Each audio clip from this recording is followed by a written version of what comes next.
Did you know that the skies are going to be packed with signs and wonders starting today, September 19th? Did you know that Saturn has been worshipped across many religions and traditions for thousands of years, often in secret?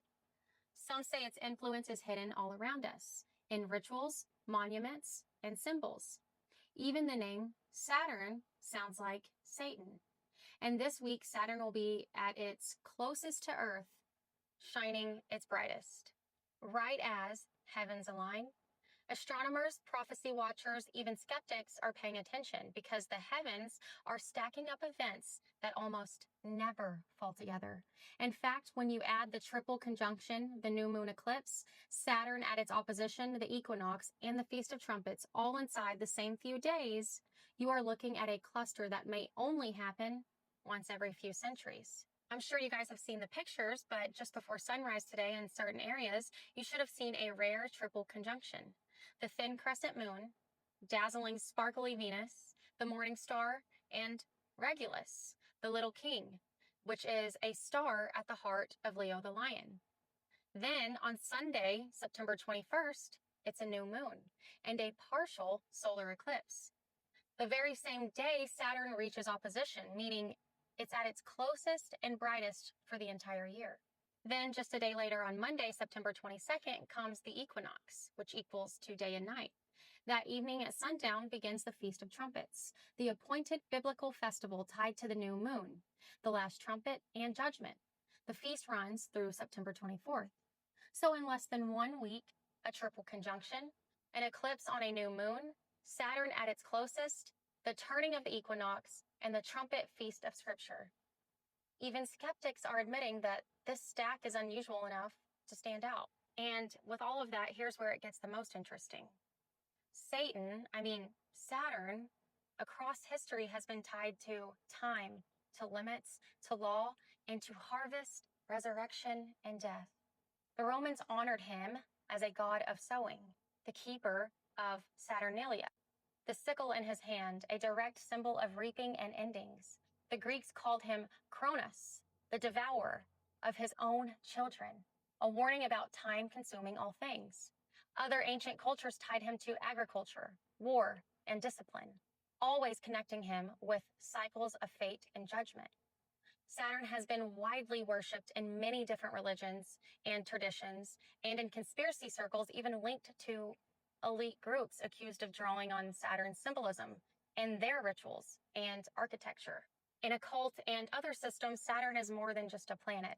He is the disciplinarian, the judge, the gatekeeper. He represents understanding, but also limitation, the force that both nurtures and restricts, an idol.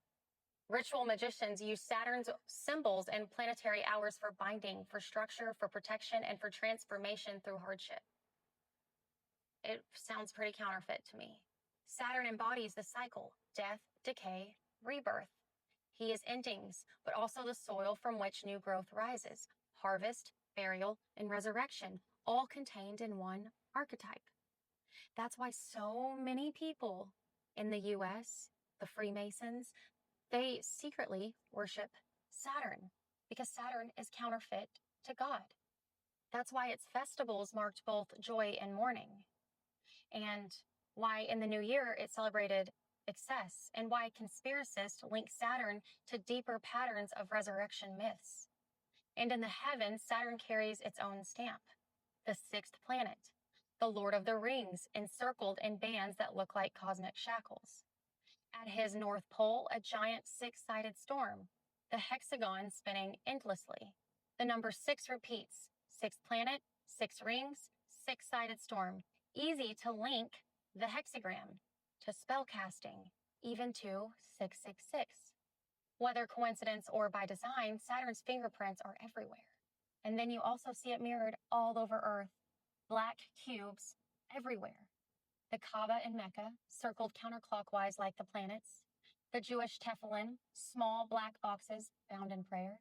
Public sculptures like the rotating black cube in Manhattan, museum and gallery pieces, geometric black cube works displayed in major collections, memorial cubes placed in public squares across Europe and North America, a black cube monument commissioned by Satanic temples itself, corporate plazas and logos that use Black Cube imagery, and even a private intelligence firm called the Black Cube. Some are devotional, some are art, some are branding, but to me, all are deliberate provocation. Some people call them portals. Either way, the pattern is undeniable. Put it all together, the heavens, moon, Venus, Regulus on the 19th, eclipse and new moon on the 21st, Saturn the closest the same day, equinox on the 22nd, the Feast of Trumpets that very night beginning, the symbolisms, Saturn, harvest, resurrection, and death tied to cycles of renewal, the black cubes scattered across faith, art, and power. Maybe it's a coincidence, maybe it's by design, but one thing's for sure. When the heavens, the symbols, and the calendars all collide in the same week, you can't just ignore it. So watch the skies, watch the signs, and ask yourself what story they're trying to tell.